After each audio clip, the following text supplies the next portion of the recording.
Good evening, all. Welcome to today's webinar, Building an All-Inclusive Metaverse. My name is Sharad Agarwal.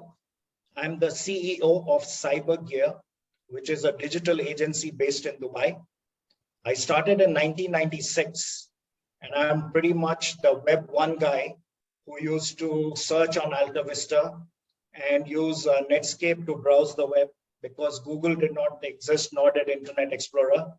So when you fast forward, we are now in Web 3. So today my company provides Metaverse and NFT solutions to brands in the region. When COVID happened some 18 months back, I started this new venture called onlywebinars.com, which is a platform for having engaging conversations and networking with people across the globe. And today, I'm very happy to be hosting this webinar along with Leila Herstel, who's worked extremely hard to put this show together. So I want to give a big shout out to her. And just so all of you should know, she's the co-founder of AllStarsWomen community. And AllStarsWomen's mission is to close the funding gap for women, build an inclusive metaverse, and ensure that women lead the way in Web 3.0. So I'm going to hand it over to Leila to moderate this session, and I will be with her during the entire webinar. Audience should put in their comments, their questions in the chat box that we'll be monitoring. And over to you, Leila, to introduce our panelists, and let's start our discussion. Sure. I'd like to thank you all for joining us today in this webinar. And thank you, Sharad, for helping me to organize all of this. And I'd like to thank our amazing panelists for accepting to share their experiences and their knowledge with the rest of us here. I'm studying economics and business at UCL. As Sharad mentioned, I'm the founder of AllStarsWomen NFT Club DAO. My co-founder is on the webinar as well. And it's a community of 10,000 female founders and entrepreneurs. And we're going to be creating a DAO, which will be backing a fund.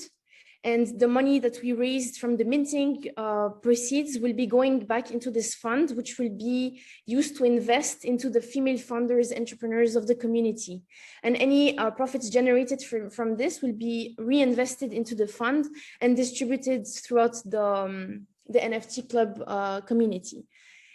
So just to introduce some of the amazing panelists that we have here, we have Yana Abramova amongst us. Yana Abramova is the managing partner at Pretiosium Ventures Venture Capital. It's a VC firm with a focus on European early stage companies. She is also an ambassador for Tech Nation in the UK and an exceptional tech talent visa holder. And we have the amazing Kelly Lovell here. She is the founder of Bridging the Gap Ventures. It was founded with the goal of bringing together young change makers with the world's top industry leaders to usher in a new era for humanity that is more connected, more collaborative, and more empowered than the status quo. Ms. Kelly built a curated community of active youth champions and passionate young people that organizations, brands, and thought leaders can tap into.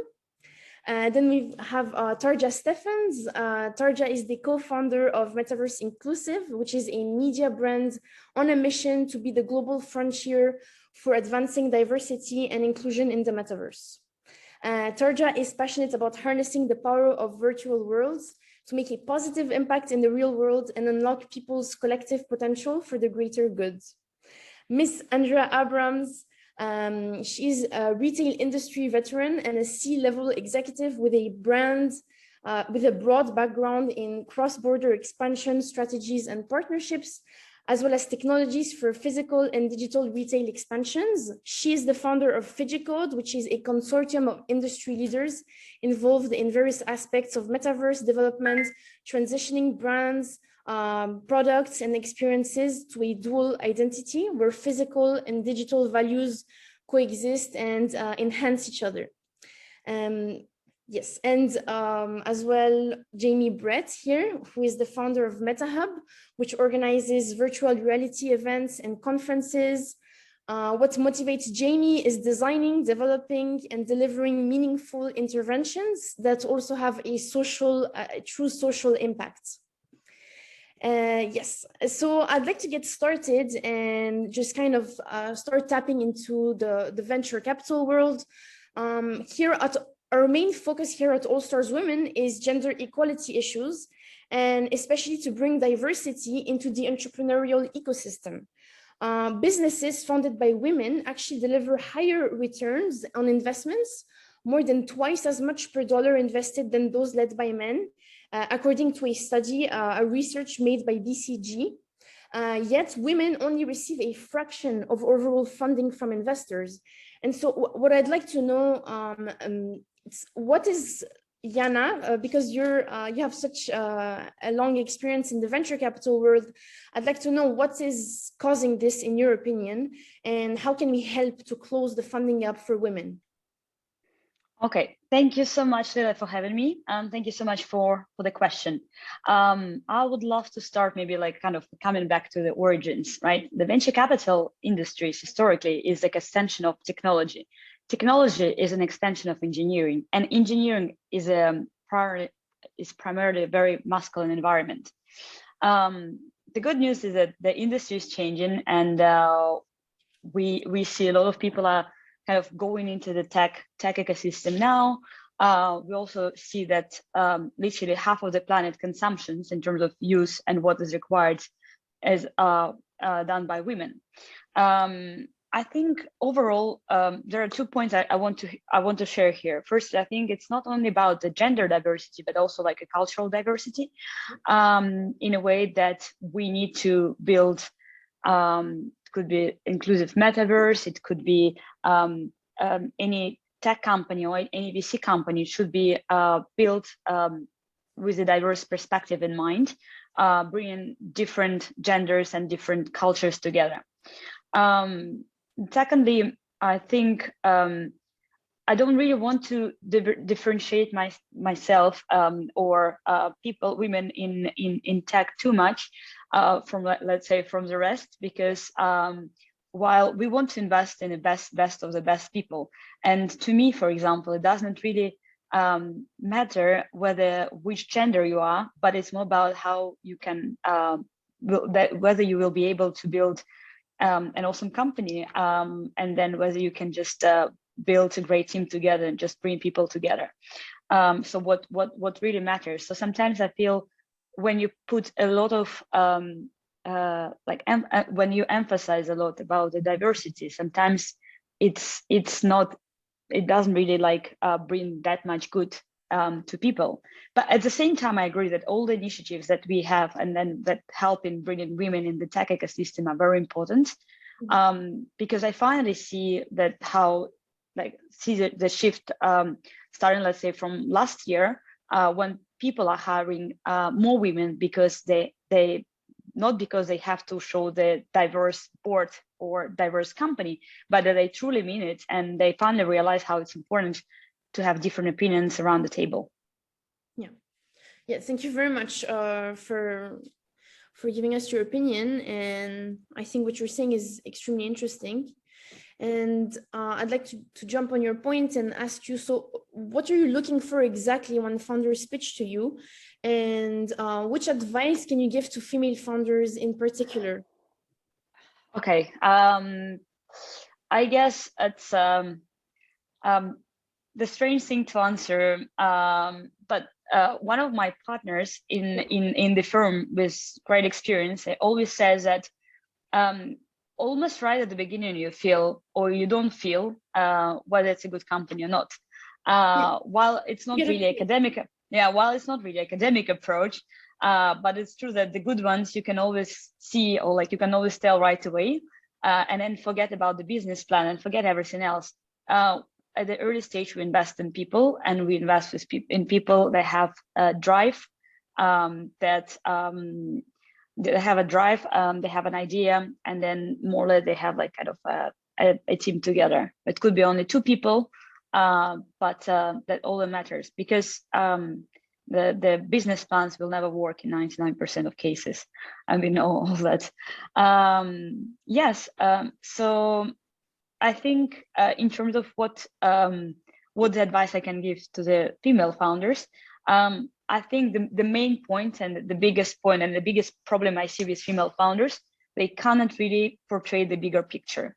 So they always focus on like 1 or 2 years horizon, and they say, well, we want to raise money so then we can get to, I don't know, 100K MRR, right? But then as a VC, we are looking at 10 years period, and then we just want to look at some companies that can deliver outstanding returns, and then company founders that they will be able to build these unicorns. So you definitely need to think bigger, and also recruit an awesome team that are stronger than you are.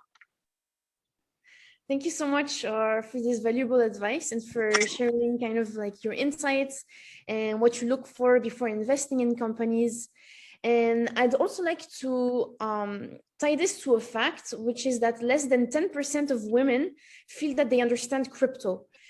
So Yana or anyone else from the board, if you'd like to answer, how can we invite more women to get involved in this space? How can we get them to be more involved in Web3 and crypto?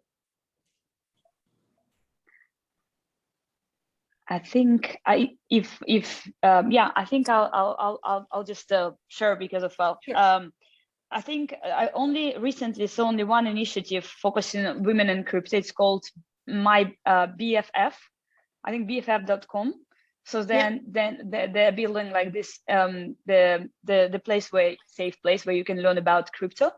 Myself and my team, we were looking even like to do something in previous year, because I feel it's very important. A lot of people in crypto are male, and that's also true. And then we've done a lot of customer research, and then what we realized is literally you are what is 5 people around you are, right?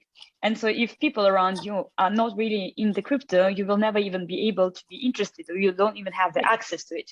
So obviously when you're in tech and then all you hear about this new developments, you kind of have an access. But even my tech friends, they're not really in crypto yet. So I think it's would be interested to, so we need more initiatives like my best friend, my BFF, and we need to get more education in terms of, and then also show how easy it is to set up and how it's easy to start building up your portfolio in this space. Mm-hmm. Well, thank you so much for those insights as well. And I'm also in my early 20s, and I'm trying to get my friends as well more and more involved in crypto. And I feel like teenagers in the same age span as me are starting to get more involved. So it's kind of a younger generation that's coming in. And I just had a question for Miss Kelly here. Miss Kelly, as the founder of many initiatives to empower the younger generations, and as the founder of the Younger Initiative, could you please tell us more actually about your Younger Initiative and your strategies to educate and equip emerging young talent to lead innovation and contribute to the metaverse, even the metaverse, crypto, Web3? Of course, thank you. So essentially, our mission is to bridge opportunity gaps, to create access and opportunity for emerging young leaders around the world to prepare for the future and build a better world. So that looks at preparing them for the future of jobs, and in the process, learning about how to make an impact in their community through addressing things like the United Nations Sustainable Development Goals and incorporating a social enterprise within their work. And one of the things that kind of brought us into this space is understanding that these emerging technologies, crypto, NFT, Web3, things like this, aren't exclusive just for those who want to have a tech career. These affect our lives fully, everything from our consumer experiences to household growth, investment. There's many different ways that these will affect us. And one of the main things that I was seeing, especially within the NFT space, is again, very skewed and dominated by existing circles, and not a lot of opportunities for underrepresented voices, which are women, but they can also include minority groups and so on, which that's what the power of these amazing technologies have, is they have the opportunity to spread access and awareness and give visibility to emerging talent that they normally wouldn't have. A good example is usually the art spaces tend to be very homogeneous, with 85% white, 87% male artists, where NFTs create this opportunity to overcome that, to bring visibility to women and minority voices in a way that can generate income and overcome some of the initial barriers that they would face in traditional structures in getting approved and visible in those spaces. So I feel there's a really core importance on educating, because we don't participate in things we don't know about or that we're confused about. So the more that we can educate and create awareness of the opportunity that these technologies unlock, the greater opportunities we can bridge for these emerging talent and stars that are around the world to be able to participate, but also shape and contribute to the space. Because if we don't contribute and get these innovators in, we're going to innately build in the biases that we have already within our current structures. Well, thank you so much. Your initiatives are really amazing, and they're truly like empowering, and especially for our generation. You're giving a lot of like teenagers like many opportunities. And one of the questions I wanted to ask as well is, how can we actually reduce those entry barriers for young creators to participate in crypto and Web3 and get more involved? So one of the core principles at Bridging the Gap is intersectional and intergenerational. So big words, but essentially what that means is cross-sector. So bringing expertise from different spaces and creating access to experts and decision makers. So one of the things that we do on a regular basis is we create what we call innovation masterminds, where we'll bring in a high-level leader like the Undersecretary General of the United Nations or a CEO of a Fortune 500 to connect in with young people to learn directly from the source and gain that career coaching and insight into their sphere. And in the process, it's reverse mentorship. A lot of those leaders also gain benefits from tapping into the youth-led innovation and ideas.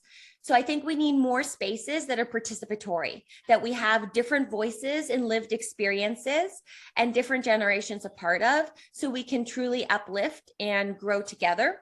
So I would say creating more spaces like what you're doing right here, where we're bringing people together to learn and understand that, again, it's not secular, and that these are going to cross-cut our lives. So being curious, one of the top skills when we look at preparing for the workforce, you look at experts like UNESCO and World Bank and all of these, we're not talking hard skills. We're not talking coding. What we're talking is curiosity, creativity, collaboration. These are soft skills that are the fabric to the new worlds that we're building.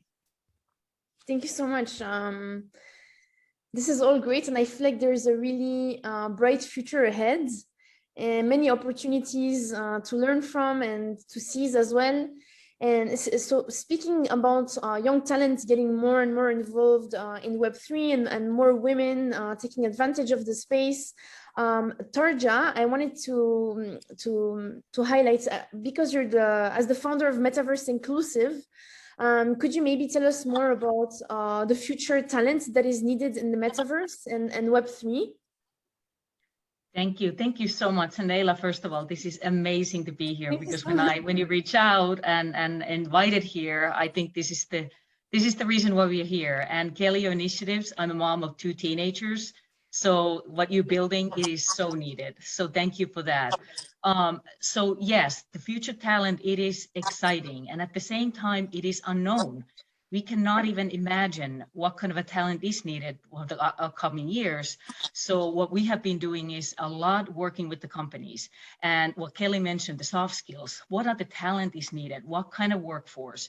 What are the new job descriptions? We see now the new chief metaverse officers that companies are hiring, but what they really need also is a strategy rather than just quickly hiring big teams. What we have been doing is just basic steps just to gain understanding of this kind of what we call it, could be a messy place because it is an unknown. Immersive technologies are coming. So I think this is where our role as coming and training, what Kelly mentioned, soft skills are super important, how we can train women inside these companies as well, that when they are starting to hire, new startups are starting or enterprises within this space, there is a place for women to come and also get the training. So I think they're all aligned and coming together in a sense, collaborating. We feel that companies also want to talk to each other rather than being in a silo and just building the teams. So I think it's a great responsible way to now bring women more into the space by providing them the training within the companies already. Thank you so much, and I think it's really great what you're saying and what you're doing, and it's amazing to see women join forces together to give more opportunities to the female community. And I really think that in this new generation and in this new era, even myself, I feel like I've received a lot of great feedback and a lot of support. So it's really like a new way to create new opportunities and new jobs. And so what I wanted to ask is what tips can we give to women who want to build a career in XR, Web3 and the metaverse space? So I think right now it is to join a community. Those are the tips, like be surrounded. What I think Yana or Kelly said, you are when you have your 5 important people around you.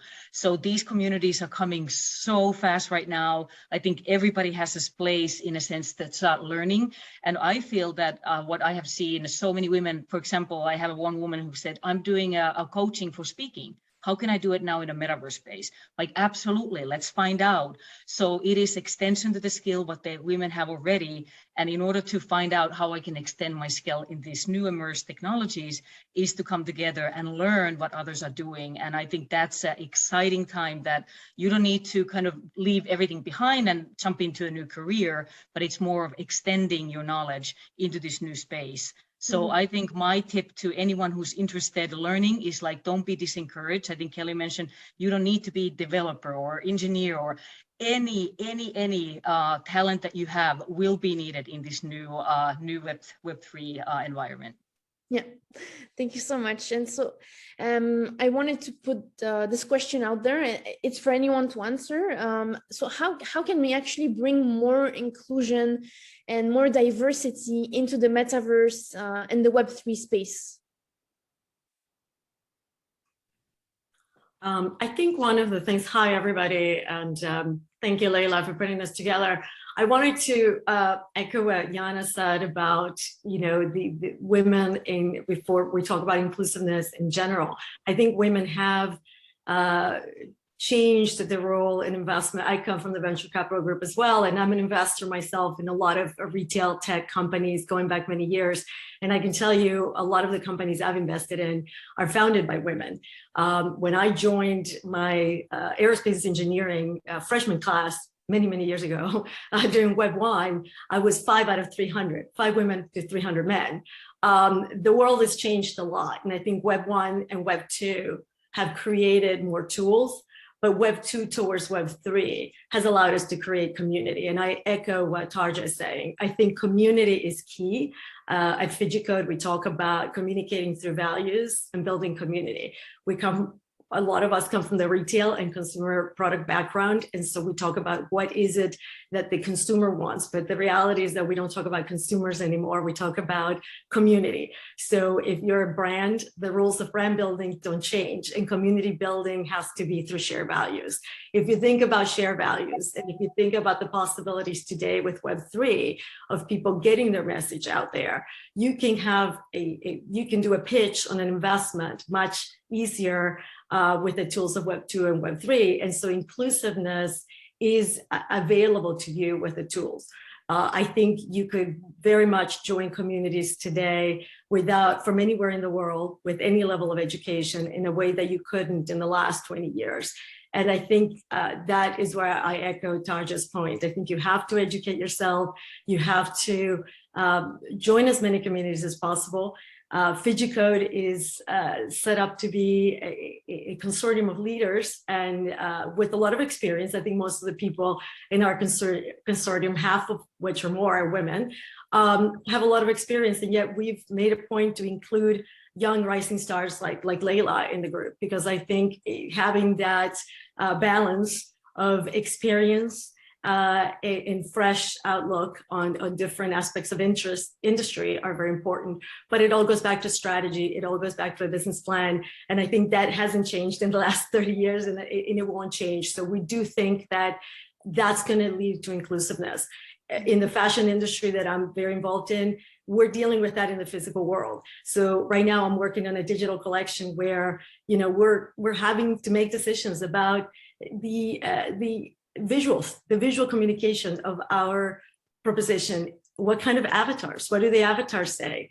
And while, I'm obviously very much about advancing the gender equality, I also worry about, racial equality, disabilities. As some of you know, I have a disabled brother who has abilities now to access things and activities he couldn't before Web3. So for me, I think it's all about your values. And if your shared values are those of inclusiveness in the physical world, Web3 is a natural progression. Yeah.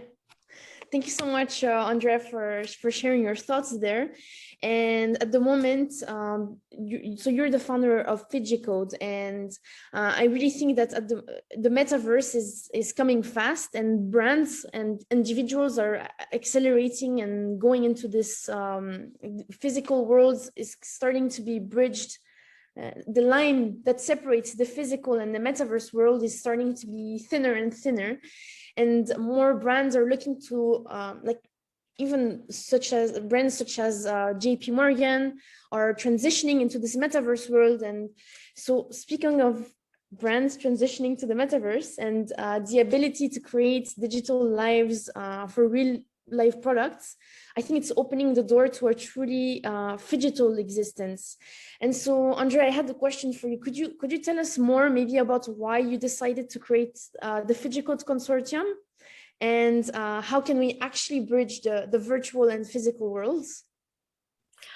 So why we created FijiCode? I think after 25 years in retail, I was involved. Actually, I think Yana mentioned a little bit of the disparity in the past. I was the only, quote, girl developer in in one of the largest shopping center development companies in the Americas at a time when there weren't a lot of female developers. So for me, it was more about, doing the job right.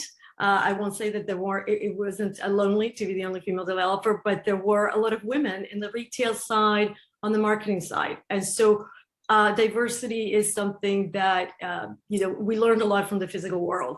I think in the retail business, what's happening now is that we've gone from a physical only environment to Web 1 and Web 2, enabling the communication with the consumer, with the community in ways that were only enhancing the physical sale, enhancing the supply chain, enhancing, basically creating tools for marketing, operations development.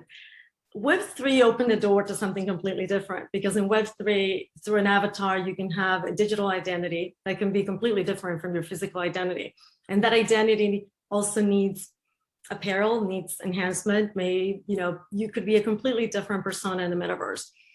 I started working with blockchain and Web3 technologies in 2018, and I'm actually part of a group called the Dematerialized. We have a marketplace for digital fashion, and we've done a wonderful job at showcasing some of the best artists in digital. But there is this disconnect sometimes for physical brands of how that then relates to their message and their strategy in the physical world. So one of the things that we've been trying to do is to get everybody together from our industries, talking to the CEOs of retail companies, the owners of stores that fear Web3, that don't want to see the physical experience go away, the retailers, the product makers, the fashion designers, and the digital designers. And instead of creating this physical or digital, saying how we can all create a strategy where we help each other. Not every brand is going to need a game advertising strategy. Not everybody has to have a skin in the game. It's all a question, going back to, I think, what Tarja and Yana talked about, of strategy for the business.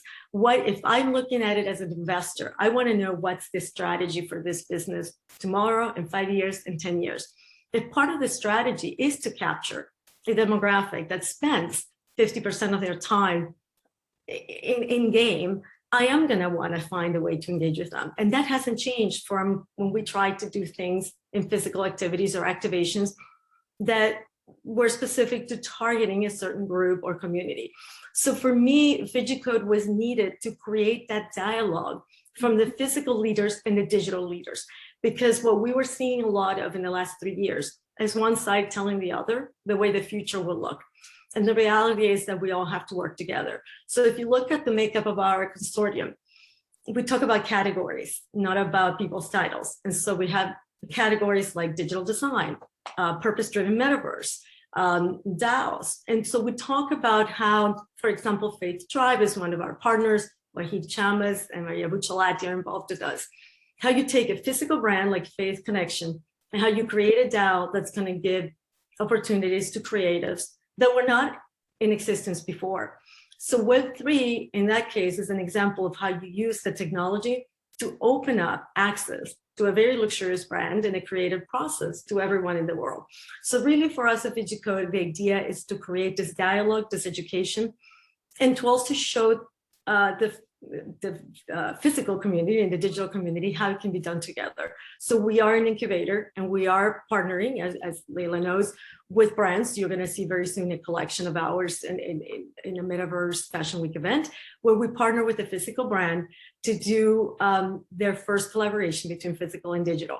And so we do the strategy part, but we also do the showing the world how it works, which I think is the best way to prove our point. And we welcome the education from both sides, digital and physical.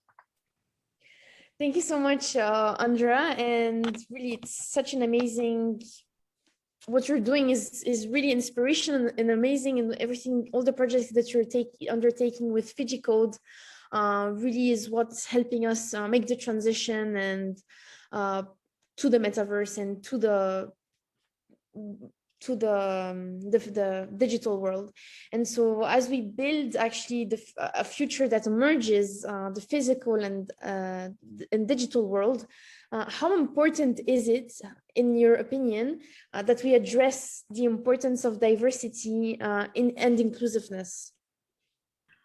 I think it's very important. And I think it's important because it's also important in the physical world. So, in the fashion industry, entertainment, and my business with Interconnected, which is our incubator for fashion and entertainment industry, we've been dealing with this for many years. And again, it needs to be authentic. One thing I can say about generational impact on strategy, different generations establish what are the rules of community engagement.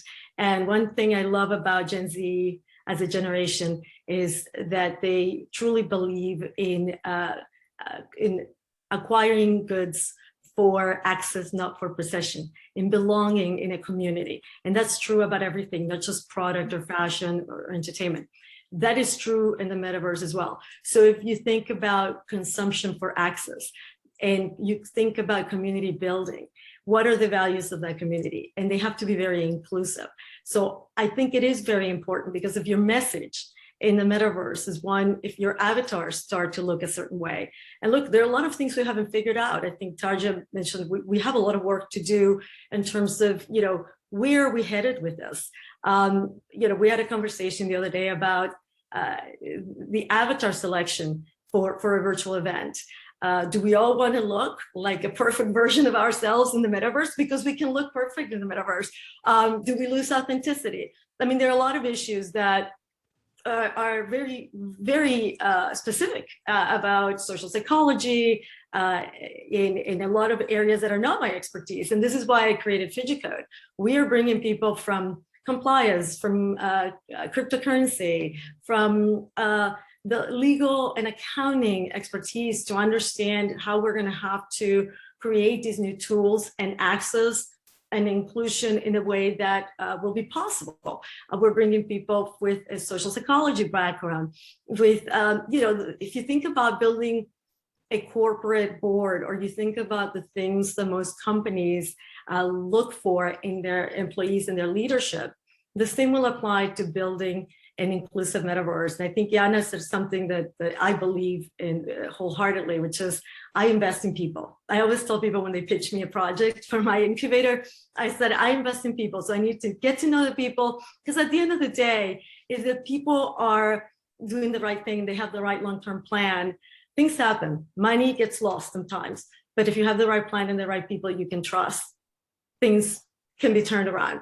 And so if you think about that as your mantra for anything you do in the metaverse, you have to bring people that can advise you. And I'm a big believer that nobody knows everything about everything. So as you saw with FijiCode, we're bringing people from different areas of expertise, because I do think inclusive metaverse will require a lot of understanding of socioeconomic issues as well. And that's why we have people like Anya Yung-Chi, who's been working in Latin America to create inclusive metaverse activities and to use the technology to provide access to people who otherwise wouldn't have in the past access these opportunities. So I do think it's all about education, and I think it has to involve community and a lot of people bringing their expertise to the table. Thank you so much, Andrea, for giving us such valuable advice today. And what you're doing is really inspirational and amazing. And one last question I would have is, so which advice could you give, for example, to brands who are transitioning in the metaverse? I mean, what would be the next steps to take in order to be more involved? I think it's education. And I think it's education that goes beyond, some brands call me sometimes, CEOs of retail brands I've known for many years, and they say, who can I hire to come talk to my board? I think that's valuable, but I don't think that's the only education. I think the education has to be involving all the leaders of different teams, regardless of the size of the brand. I often get approached by companies that send me their tech department or their CTO. But then when we talk to the production people, to the people dealing with supply chain or the designers, they don't understand the business. So I think education is key. And I think it's trying to ask the questions. Why do I want to join Web3? By the way, it's not different than Web2. For those in the brand and product business that were around in the early 2000s, the question was, do I join Facebook? Do I have an Instagram account when Instagram became available? The question is, what do you want to do with the technology? To me, technology is there to solve a problem. So I think education can be in different ways. You can talk to other brands. We are creating some events to bring brands to the table to share their experiences. And I think a lot of it is it's testing the different things that can work for your brand. You are seeing in the news some brands are rebranding their entire company, separating the brand into two sides, saying, this aspect of the brand is going to be very inclusive of technology and targeting a certain community. I don't think there's a right or wrong rule, but I do think it starts with strategy. And that's true for any business. So one of the things that we are going to start doing with FijiCode is creating this educational aspect of the business. We can't help everybody in a short period of time, but we want to provide the resources so that brands can be directed to people that are trusted by us in different areas. There are people who just want to invest in metaverse activities or get involved with some think tanks. There are those who are determined to doing advertising in the metaverse. So we know where to direct them and how to partner with them. And I think a lot of it is going to be also an allocation of resources. Just like with Web2, if you're a brand, you have to allocate some financial and human resources to doing it right. Otherwise, It's just an activation.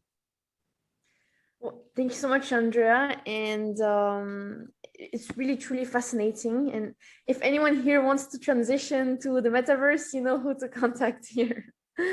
Thank you so much. And so just to go back to the first question, as our virtual and material worlds converge, Jamie, as the founder of MetaHub, could you tell us a bit more about your initiatives and the conferences that you organize? And what are several ethical challenges that will need to be addressed as more and more people shift to Web3? Amazing. Yes, no problem. Can you hear me okay? Cool. Yeah. I'm always concerned with this mic that it's never on. So a little bit of background from, coming into building MetaHub is I started off work as a youth worker. So Kelly, what you were saying really resonated with me.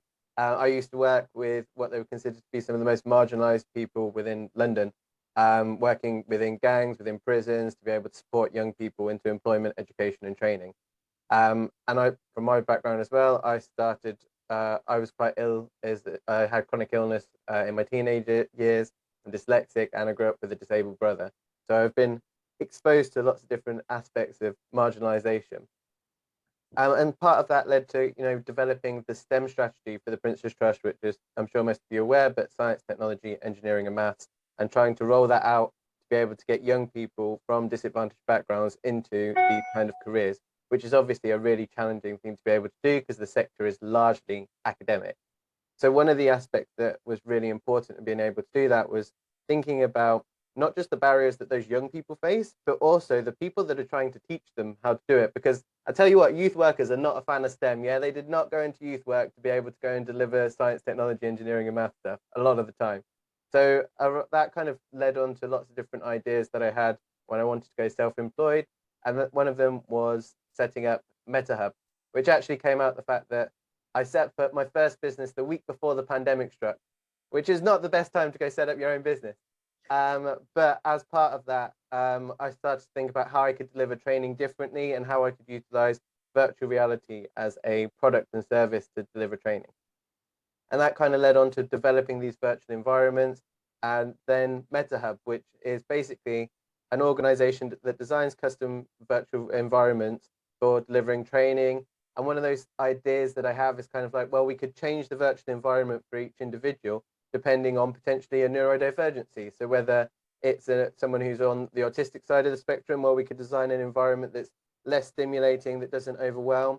Whereas if you've got someone on the ADHD or dyslexic side of the spectrum, we can make sure it's very engaging, very, everything's moving all the time, very colorful. And each person can experience that metaverse differently, but all potentially be in the same space at the same time. So we have a bit of a social mission about trying to build that inclusion within the metaverse. I think that why this is really important is because when we don't accommodate those who are marginalized in society, when we do accommodate those who are marginalized in society, the whole population benefits. When we build digital products and services that only meet the needs of certain people, we end up with a minimum viable product that serves normally only those who are most able to participate already. And that often means that we don't anticipate people's needs and we don't account for preferences. In a digital economy, we shouldn't be retrospectively adapting and retrofitting products, services, and cultures or societies in order to serve people who haven't been considered for or accounted for from the start. So the Web 2 approach was about looking at disabling. Basically, we looked at disabling factors as an individual responsibility that they had to overcome. And if we applied more of a social framework to it, we'd recognize that the responsibility of digital participation doesn't sit with the individual, but with the society to remove the disabling factors that make it difficult to participate. So the metaverse and Web3 provides an opportunity for us to find ways to remove some of the barriers that impede participation. Lovely, it kind of very much in connection with what Andrea was saying, because if we develop things with that in mind, we can make sure that more people are able to.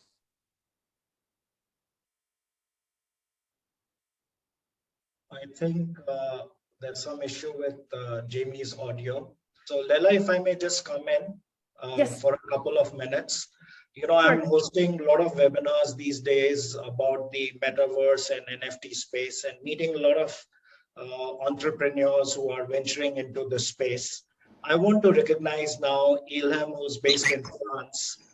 who is in the, she's an entrepreneur and in the digital fashion business. And she's made a lot of inroads in the meta space. So I want to recognize her and give her, if possible, 3 minutes to share her story with all our panelists and our audience. So Ilham, your 3 minutes start now, please. Thank you, Sharad. So hello, everybody. My name is Ilham. I'm passionate about virtual worlds. It's my child world and jewelry. I create the brand Nebeta, which is the one of the first brand of real jewelry in the metaverse.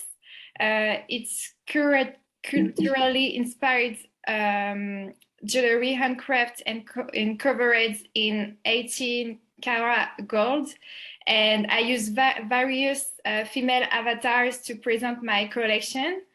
And I will soon release a new collection of luxury NFTs jewelry, like a necklace I made a few days ago. And I still continue to create new jewelry NFTs. And I propose several advantages for the NFTs holders and the community, like, for example, unlimited souls of 50% of the real jewelry of the brand. NFT jewelry will also be transferable on avatars from one virtual world to another. And there will be also the creation of the NFT jewelry in real jewelry and events in the real and virtual world, NFT and real jewelry to win, and many other surprise for the community and for the others. And I'm sure that the experience and fashion will have a huge place in the metaverse, and we will have all an avatar one day, it's for sure. And people will want their avatars to be stylish, and appearance will be very important in the metaverse, I think. And I see it already for years in the current virtual world, like Fortnite, like Second Life, like IMView. And I think Web3 will dethrone today's social networks. Thank you so much. Can I request you also to share your website address on the chat? So yes, I will show. Yeah. Yes, of course. And I think I had cut off Jamie because there was some issue with his audio. If Jamie, your audio is okay now, you can come back on the screen, please. Hello there, can you hear me? Yes. Sorry, just to jump back on Ilham, I really I think it's fascinating what you're doing and the initiatives that you're taking. And this is exactly the type of initiatives that we're looking for in the community. And I think it's really great. Thank you. Thank you, Ilham. Amazing. See, I knew the mic was going to cut out. I could predict it in advance. You know, when you can see the future for a second, it happened. So just kind of around basically, how do we build that metaverse more meaningfully, which was in answer to your kind of previous question. And the only kind of extra bit that I'd like to add with that is that someone's pain, suffering, or exclusion should not be the price of admission to compassion, understanding, and accommodation. And that's what we often do when we're trying to look at accommodation. We have to wait till someone's telling us that they're hurting, telling us that they can't participate, and then we do something about it. Because we only really when we look at that accommodation, we only do it if we feel that they need something. And actually, if we try to accommodate much more, we accommodate the extremes, we benefit the mean. And what I mean by that is those people on the fringes actually give us better products, get better product services, and we can start developing things not just for ability, but for preference. And that's really important to make sure that everyone can actually benefit from what's there. So that's the only thing I wanted to add from that last question. Thank you so much, Jamie. And I love what you're doing with the Meta Hub. And it's really such great initiatives. It's very inspiring. And it's with people like you that we can make the metaverse a more inclusive space.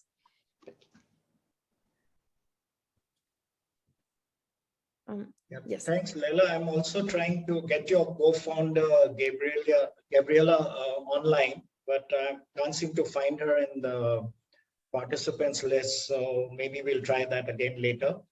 But I just want to throw one question to all our panelists and get their opinion on that, because I'm a newbie in the metaverse, in that only when NFT was declared as the word of the year by Collins Dictionary did I wake up to this reality of NFTs. So I have been reading a lot. When Facebook rebranded as Meta around, I think, November 24th, I again woke up to the new reality of the metaverse. So in the last maybe 2 months, I have gobbled up more than 500 articles, attended 30, 40 webinars. It's been accelerated learning. Everything is DIY, self-taught. Didn't do any formal education. So my question to all panelists is, one, is metaverse still like 1996 when internet came about? So are we just starting?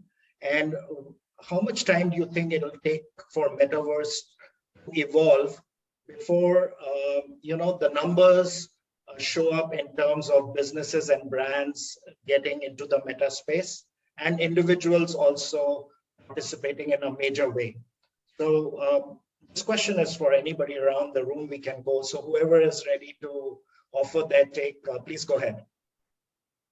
Just definitely something that I'd like to add from that perspective is that one of the biggest failings of Web 2 and the digital transformation so far has been because of the way that we've evolved participation, is so many people who have pre-existing inequalities have combined with their digital inequalities to further disenfranchise people, and they face additional barriers.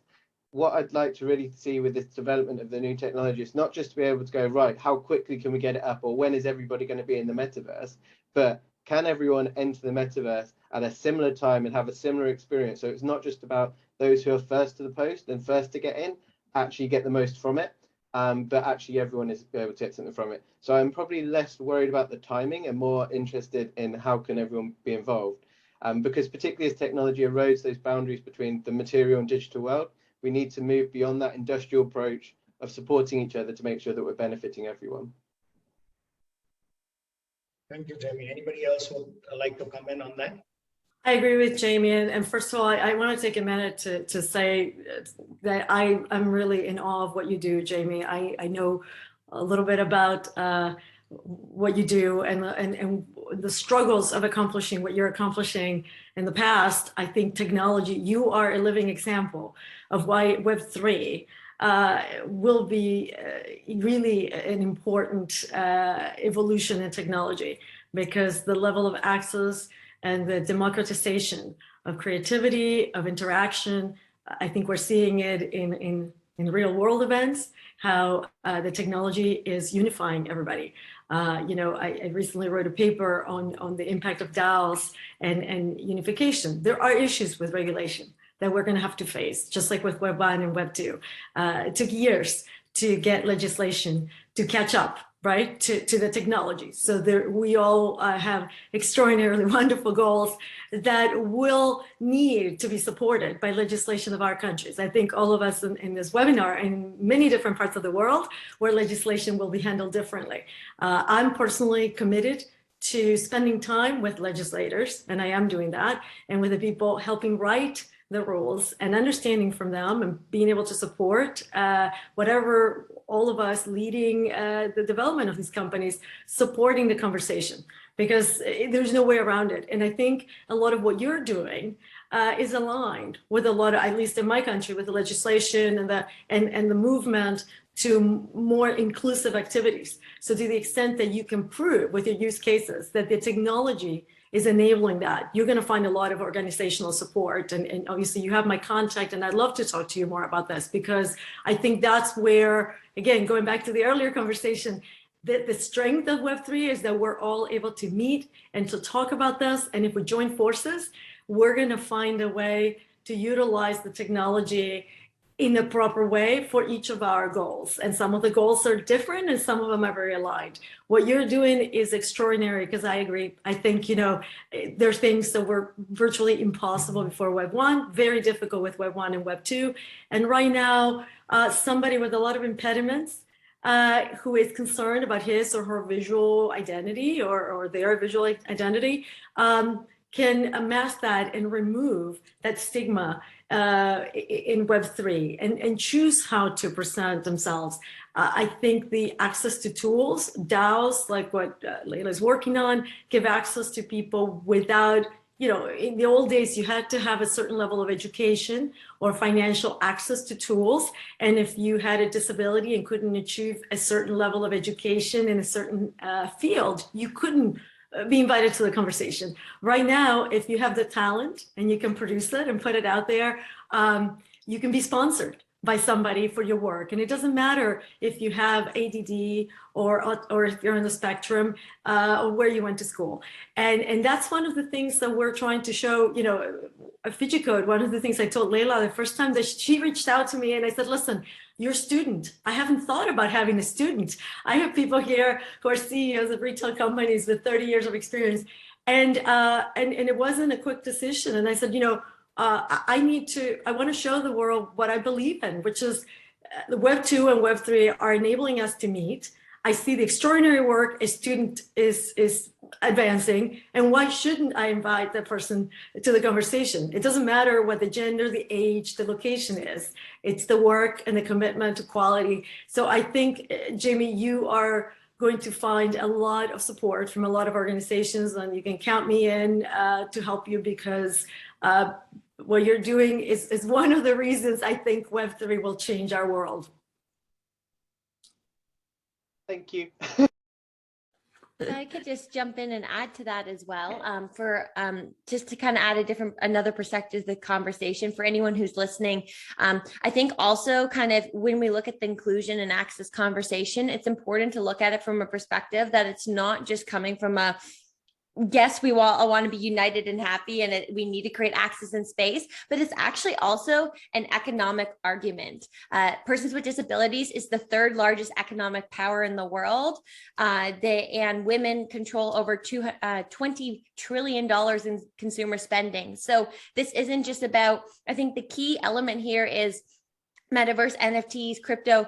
Right now, it's still largely considered like a gamer specific kind of community.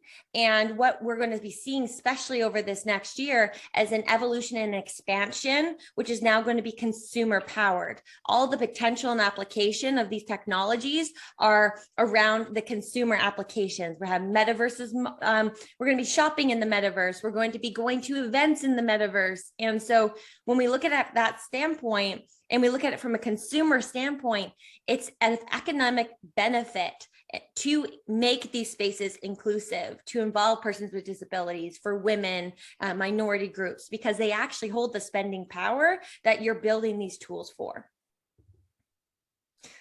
Well, thank you so much, Kelly and Andrea and Jamie, Tarja, thank you very much for sharing your insights with everyone today. And you're all such inspirational individuals and you're industry leaders. And it really means a lot to share like your expertise and to give us such valuable advice.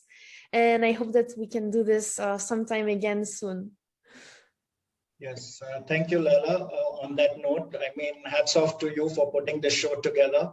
I see so much promise in you, and we'll keep this conversation going. Yeah, I think we must applaud her for all her efforts. And this is not just a one-time webinar that we are doing. Leila and I have already decided that we will keep this conversation going. Yeah. So we'll be having more webinars on similar subjects and bringing in new talent into the room, because we've clearly identified that education is the way forward, right?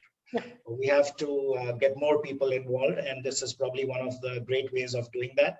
So on behalf of Leila and myself, I want to thank each one of our panelists and our lovely audience for investing their 60 minutes with us. On a housekeeping note, there'll be a recording and a podcast of this webinar available later today at onlywebinars.com, and I'll also be sharing it on all social media. So stay tuned for our forthcoming webinars, and wish you all the best. Stay safe and be good. See you on the other side. Thank you all. Thank you. Thank you, everyone. Bye. Bye bye.